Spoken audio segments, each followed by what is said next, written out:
बहुत बहुत स्वागत है चैनल 360 डिग्री जीएस में। और फिर से एक नई वीडियो में आप जानेंगे एक नई जानकारी के बारे में। और आज का जो वीडियो है उसका टॉपिक है ग्राम पंचायत, और ग्राम पंचायत में भी उप मुखिया पद से संबंधित आज का वीडियो है। इस वीडियो में आप जानेंगे उप मुखिया का निर्वाचन कैसे होता है, क्योंकि आप अच्छी तरह जानते हैं कि उप मुखिया को जनता वोट देकर नहीं चुनती है। तो फिर आखिर उप मुखिया को कौन चुनता है, उप मुखिया के चुनाव में कौन कौन खड़ा हो सकता है, क्या कोई आम नागरिक भी खड़ा हो सकता है या नहीं, उप मुखिया को कैसे पद से हटाया जा सकता है या किन किन वीडियो से उप मुखिया अपने पद से हटते हैं, उप मुखिया का और कई सारी चीज़ों को इस वीडियो में हम देखेंगे। अब सबसे पहले बात करते हैं, तो आपको पता है कि उप मुखिया की जब बात है तो मुखिया की भी बात होगी। तो आपको पता है कि मुखिया का जो निर्वाचन होता है वो प्रत्यक्ष होता है। प्रत्यक्ष निर्वाचन जनता डायरेक्ट वोट देकर चुनती है। किसी ग्राम पंचायत के जो पंचायत का वोटर लिस्ट है, मतदाता सूची, उसमें जिसका जिसका नाम अंकित है वो वोट डालकर ग्राम पंचायत के मुखिया का चुनाव करते हैं। ये आप अच्छी तरह जानते हैं। लेकिन उप मुखिया में ऐसी बात नहीं है, जनता वोटिंग नहीं करती है। यूँ कहें तो उप मुखिया के चुनाव में जनता का डायरेक्ट रोल नहीं है। हाँ, लेकिन जनता का इनडायरेक्ट रोल है। और वो कैसे है, इसी को देखते हैं। तो सबसे पहले होता क्या है कि ग्राम पंचायत के चुनाव में किसी ग्राम पंचायत के अंतर्गत वार्ड का चुनाव होता है, मुखिया का चुनाव होता है। प्रत्येक वार्ड से जनता अपने एक एक वार्ड सदस्य को चुनकर भेजती है। जो उस वार्ड में मतदाता होते हैं वो अपना वार्ड सदस्य या वार्ड मेंबर को चुनते हैं। और एक ग्राम पंचायत के अंतर्गत जितने भी वार्ड मेंबर चुने जाते हैं और मुखिया जी जो चुने गए, उन सभी का शपथ ग्रहण समारोह ये सब हो जाता है। और उसके तुरंत बाद एक प्रथम बैठक का आयोजन किया जाता है। और ये आपको पता है कि प्रथम बैठक जो होता है, जो सरकार द्वारा डेट निर्धारित किया जाता है, उसी दिन से वो 5 साल का कार्यकाल की गिनती शुरू होती है। कई सारे लोग कन्फ्यूजन में रहते हैं कि 5 साल कब से गिनती किया जाए। तो ये शपथ से नहीं या रिजल्ट के दिन से भी नहीं, ये बिल्कुल होता है जिस दिन फर्स्ट बैठक का आयोजन किया जाता है। तो सरकार द्वारा या विशेषकर जिला में जो जिला पंचायती राज पदाधिकारी हैं, जिनको हम लोग DPRO भी कहते हैं, उनके द्वारा, सरकार के द्वारा एक डेट निर्धारित किया जाता है। और प्रखंड विकास पदाधिकारी BDO के माध्यम से सभी वार्ड सदस्य जो होते हैं या मुखिया जो होते हैं उनको सूचित किया जाता है। और एक उस निर्धारित डेट पे जो प्रथम बैठक का आयोजन होता है, उसमें उस ग्राम पंचायत के सभी जीते हुए वार्ड सदस्य और मुखिया जी बैठक में शामिल होते हैं। सामान्यतः उसमें सरकार के एक पर्यवेक्षक भी होते हैं। और उसी प्रथम बैठक के अंतर्गत ग्राम पंचायत के जीते हुए वार्ड सदस्य में से जो उप मुखिया का नामांकन करना चाहते हैं वो अपना प्रस्ताव पर्यवेक्षक साहब के पास दर्ज कराते हैं। उसके बाद एक एक करके सभी वार्ड सदस्य उस जो उम्मीदवार में खड़ा है उनके पक्ष या विपक्ष में वोटिंग करते हैं, अपना मत देते हैं। फिर उसी तरह इस उप मुखिया के चुनाव में मुखिया जी भी एक वोटर होते हैं, तो मुखिया जी भी अपना वोट देते हैं। यानी उप मुखिया का जो चुनाव होगा उसमें उस ग्राम पंचायत के सभी वार्ड सदस्य और मुखिया वोटिंग करेंगे। अब उसके बाद गिनती होगा वहीं पे एट प्रेजेंट सेम डे, एक ही दिन का ये कहानी है। और सेम डे में और जिसके पक्ष में अधिक वोट रहेगा उसको उस ग्राम पंचायत का उप मुखिया चुन लिया जाएगा। स्पष्ट बात है। यानी कहने का सेंस है कि उप मुखिया का चुनाव जो क्या है, जनता के द्वारा नहीं किया जाता है, बल्कि चुने हुए प्रतिनिधियों इसको चुनते हैं। तो जिसके पक्ष में ज़्यादा बहुमत हुआ उसको उप मुखिया चुन लिया गया। लेकिन इसमें कभी कभी कन्फ्यूजन क्या होता है, अगर मान लीजिए किसी ग्राम पंचायत है, अगर उस ग्राम पंचायत में वार्ड सदस्य की अगर जीते हुए की संख्या मान लीजिए कि 9 है और एक सीट हो, एक और एक हो जाएंगे मुखिया जी, तो टोटल वोटिंग कितना, वोटर की संख्या कितना हुई, 10। अब मान लीजिए कि 2 कैंडिडेट है, एक A कैंडिडेट है, एक B कैंडिडेट है। दोनों के पक्ष में अगर 5-5 वो लोग सपोर्ट में आ जाते हैं तो आखिर दोनों का वोट बराबर हो जाएगा। तो किस कैंडिडेट को उप मुखिया के तौर पे चुना जाएगा। तो ऐसी स्थिति में जब वोट इक्वल हो जाएगा, वैसी स्थिति में क्या होता है, तो वैसी स्थिति में फिर से वोटिंग नहीं होता है, जबकि वैसी स्थिति में लॉटरी के द्वारा विजेता का चयन किया जाता है। A और B 2 कैंडिडेट है, बराबर वोट हो गया तो A और B के बीच लॉटरी होगा और लॉटरी जिसके नाम से पड़ेगा उसको विजेता माना जाएगा और उसको ग्राम पंचायत का उप मुखिया चुन लिया जाएगा। यानी वोट बराबर होने पर लॉटरी के द्वारा उप मुखिया का चयन किया जाएगा। ये सिस्टम है। और तो इस तरह आप देख लिए कि उप मुखिया का निर्वाचन कैसे होता है। जनता का इसमें कहीं भी रोल था, कहीं भी रोल नहीं था, वार्ड मेंबर के द्वारा चुना गया। यानी जनता के द्वारा अप्रत्यक्ष रूप से, क्योंकि जनता का जो प्रत्यक्ष कैंडिडेट कौन है, वार्ड मेंबर है और मुखिया है, और इन दोनों के द्वारा एक अप्रत्यक्ष रूप से, यानी इन दोनों के द्वारा तो प्रत्यक्ष रूप से, लेकिन जनता के द्वारा अप्रत्यक्ष रूप से उप मुखिया का चुनाव होता है। तो निर्वाचन के बारे में आप जानेंगे। सामान्य आदमी इसमें कैंडिडेट नहीं बन सकते, कैंडिडेट वही बनेंगे जो वार्ड मेंबर हैं एट प्रेजेंट में। अब बात करते हैं कि उप मुखिया का कार्यकाल क्या होता है। सिंपल सा बात है कि उप मुखिया का कार्यकाल भी 5 साल होगा, क्योंकि वार्ड मेंबर साहब जो है उनका भी कार्यकाल 5 मेंबर होता है, मुखिया जी उनका भी कार्यकाल 5 होता है। और अभी आप तुरंत देखें कि वार्ड मेंबर ही उप मुखिया बनते हैं, तो स्वाभाविक कहते हैं इनका भी कार्यकाल कितना होगा, 5 साल का होगा। लेकिन 5 साल के बीच में भी क्या इनको हटा सकते हैं? तो 5 साल के बीच में अगर मान लीजिए इन्होंने अपने मन से त्याग पत्र दे दिया, या किसी घटना दुर्घटना में मृत्यु हो गई, या अयोग्य साबित हो गए किसी सर्टिफिकेट या किसी एज या किसी चीज़ के कारण, या फिर पदच्युत हो गई किसी कारण, या अन्य भी किसी कारण से अगर इनका पद रिक्त हो जाता है तो मुखिया जी को पद से तो हटना ही पड़ेगा। उसके अलावा इनके रिक्त होने के 6 महीना के अंदर में फिर से नए उप मुखिया का चुनाव इसी प्रोसेस से, जैसा अभी थोड़ी देर पहले हम लोग जाने हैं, उसी प्रोसेस से फिर से उनका चुनाव हो जाएगा। ये उप मुखिया का है। लेकिन उप मुखिया अब पद से कैसे हट सकते हैं या कैसे हटाया जा सकता है, इसकी भी लगभग 4-5-6 कई विधियाँ हैं, जैसे मेन 5-6 विधि के बारे में मैं आपको अभी बता रहा हूँ। सबसे पहला पॉइंट है, उप मुखिया जी अगर चाहते हैं, फर्स्ट पॉइंट में देखें तो अगर उप मुखिया जी चाहते हैं कि हम नहीं हैं, तो फर्स्ट तरीका है त्याग पत्र, यानी रिजाइन के द्वारा।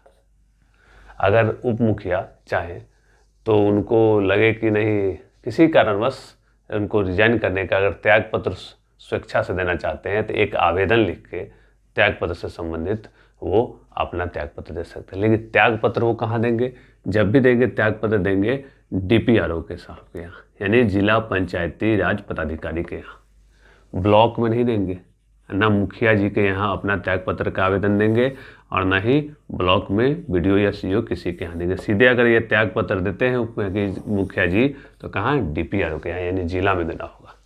इस तरीक़ा से वो अपना पद छोड़ सकते हैं, एक ये तरीका है।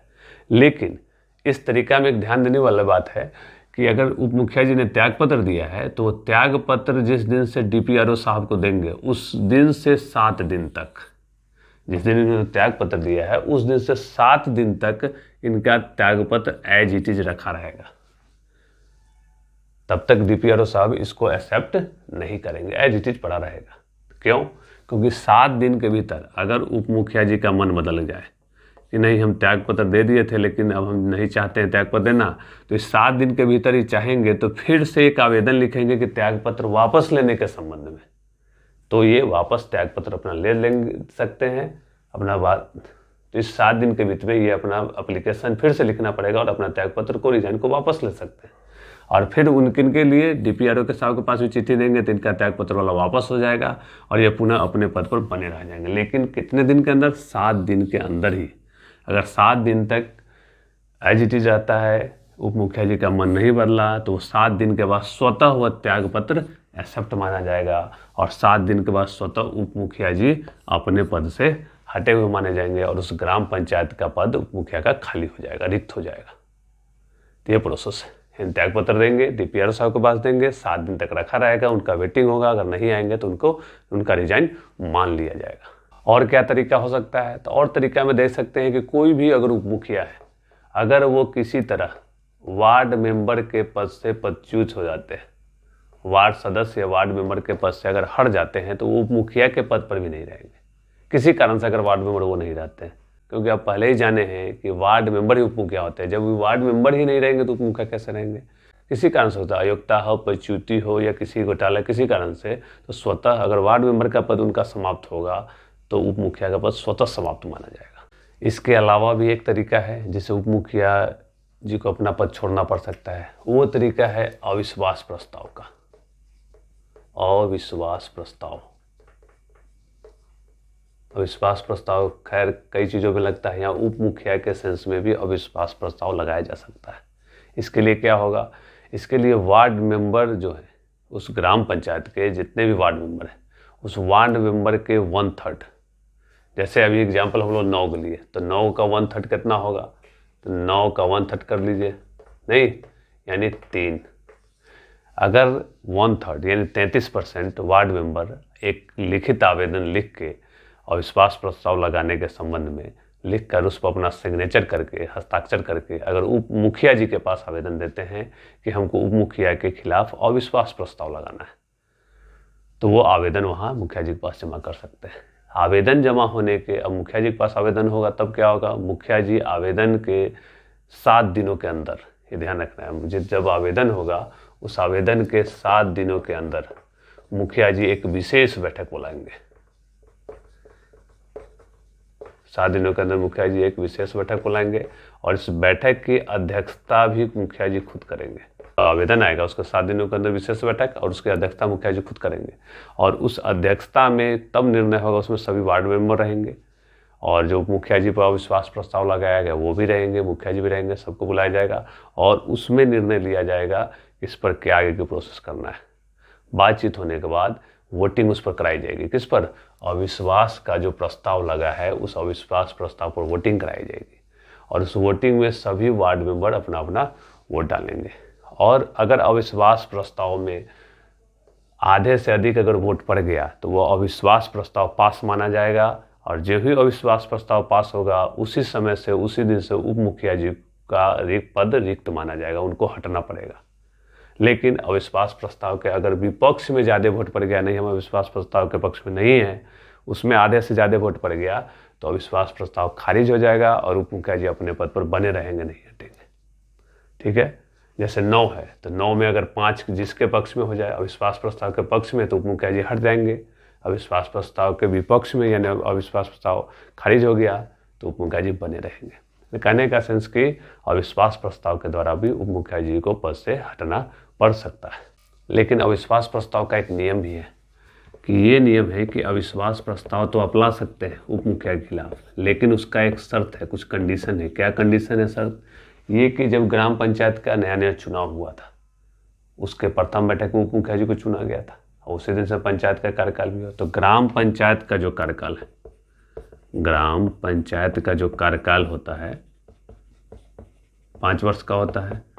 तो इस 5 वर्ष में जब से शुरू हुआ है उसके 2 वर्ष के अंदर अविश्वास प्रस्ताव नहीं लाया जा सकता। यानी जब से ग्राम पंचायत बना है, चुनाव हुआ है, जब से शुरुआती 2 साल में आप उप मुखिया के खिलाफ अविश्वास प्रस्ताव नहीं ला सकते। ऐसा रूल है, ऐसा नियम है। और एक और नियम है अविश्वास प्रस्ताव से संबंधित। क्या नियम है? तो पूरे 5 साल के कार्यकाल में आप एक ही बार अविश्वास प्रस्ताव ला सकते हैं। जैसे आपने अविश्वास प्रस्ताव लाया 2 साल पूरने के बाद, 2 साल के भीतर नहीं, 2 साल के बाद आपने अविश्वास प्रस्ताव लाया और वह अविश्वास प्रस्ताव अगर खारिज हो गया, रिजेक्ट हो गया, मैंने वार्ड मेंबर लोग ज़्यादा उसके पक्ष में नहीं आए, बोले कि नहीं हम अविश्वास प्रस्ताव नहीं लगाना चाहते हैं, ज़्यादा लोग आ गए अगेंस्ट में, तो अविश्वास प्रस्ताव खारिज हो गया, उप मुखिया जी हटे नहीं, बने रह गए, तो वो फिर उस पर दोबारा अगले 5 कार्यकाल तक आप नहीं ला सकते। यानी उनके कार्यकाल में एक ही बार आप अविश्वास प्रस्ताव ला सकते हैं, वो भी 2 साल के बाद। एक और रूल है अविश्वास प्रस्ताव में, 5 साल का जो कार्यकाल होता है इसमें अंतिम 6 महीना में अविश्वास प्रस्ताव नहीं लाना है। अंत का जो 6 महीना बचेगा उसमें अविश्वास प्रस्ताव लाने का कोई प्रोसीडिंग ग्राम पंचायत के नियम में नहीं है। यह पंचायती राज विभाग द्वारा ऐसा बनाया गया है कि लास्ट के 6 मंथ में कोई भी अविश्वास प्रस्ताव नहीं लाना है। आप 2 साल के बाद और 4.5 साल तक में ला सकते हैं। कहने का सेंस ये है। ये कई सारे कारण उप मुखिया को हटाने के जाने और कारण के बारे में जानते हैं। तो अगर उप मुखिया बिना समुचित कारण बताए लगातार 3 बैठकों से अगर अनुपस्थित है, बिना कारण बताए समुचित 3 बैठकों से अनुपस्थित है और ये अपने कर्तव्य के प्रति लापरवाह है, काम पे नहीं कर पा रहे हैं, तो सरकार उनको स्पष्टीकरण पूछेगी, जवाब देने का पर्याप्त समय देगी और उसके बावजूद अगर सरकार संतुष्ट नहीं होती है तो उप मुखिया को अपने पद से हटा सकती है। लगातार 3 बैठक से बिना समुचित कारण के अगर अनुपस्थित है तो। अगला कारण हो सकता है कि शारीरिक रूप से या मानसिक रूप से अक्षम है, ग्राम पंचायत के कार्य करने में सक्षम नहीं है मानसिक या शारीरिक रूप से, तो वैसे भी लोगों को सरकार पद से उप मुखिया पद से हटा देती है या हटा सकती है। इसके अलावा एक ठोस कारण है जिसमें उप मुखिया पद से सरकार उनको हटा सकती है यदि कोई उप मुखिया अगर अभियुक्त है किसी आपराधिक मामले में, सिविल मामले में नहीं, आपराधिक मामले में अगर दोषी है और 6 महीना से अधिक से वो फरार है, यानी फरारी का दोषी है, अभियुक्त भी है और फरार भी है 6 महीना ज़्यादा, तो सरकार उसको उचित कारण पूछते हुए उसको स्पष्टीकरण का मौका देते हुए उसको पद से हटा सकती है। इस तरह हम लोगों ने देखा उप मुखिया को किन किन तरीकों से पद से हटना पड़ जाता है या उप मुखिया का कैसे निर्वाचन है, कौन करता है। उप मुखिया के इस डिटेल को आपने इस वीडियो में जाना। वीडियो काफ़ी लंबा ना हो इसलिए वीडियो को भी यहाँ समाप्त करेंगे। फिर एक नई जानकारी, एक नई सूचना के साथ नए वीडियो में आपके साथ मिलेंगे। तब तक के लिए बहुत बहुत धन्यवाद।